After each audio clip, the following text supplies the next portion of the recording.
Tiny pinholes on Pentair intelliChlor IC40. My Pentair intelliChlor has tiny pinholes on the outside of the unit and water spills out of them.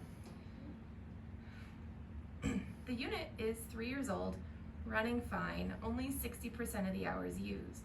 Do you have any idea the cause of these small holes and anything I can do to stop the leaking? I hate to buy a new one right now. Pentair has no ideas, and of course it's not under warranty.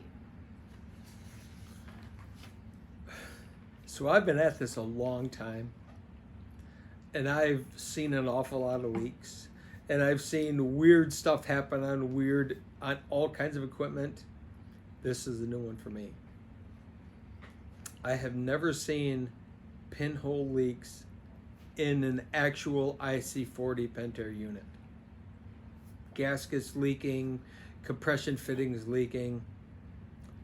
I kind of understand why Pentair says they have no idea, because this is completely new to me.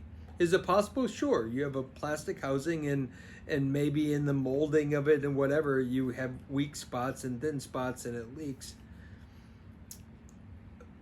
But yeah, that's not a warrantyable thing, because the life expectancy of the unit wouldn't constitute the leaks through the plastic housing, and that's kind of a crazy and interesting dilemma.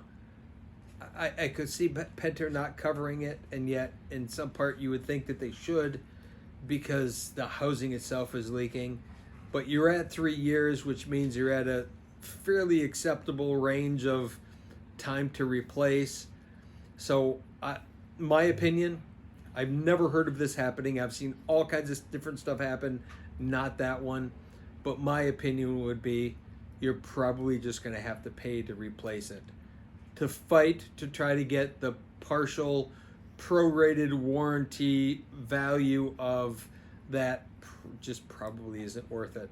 If it was 3 months old, it'd be a different story. But 3 years old changes everything, because a lot can happen in 3 years. So unfortunately, I think you're just going to have to replace it, or figure out how to plug these little pinhole leaks, which I would love to see, by the way, because I just have never seen it to this point. But now I know it's possible. So thank you for the question. And unfortunately, the best answer I can give you is you're probably just going to have to replace it and pay for it.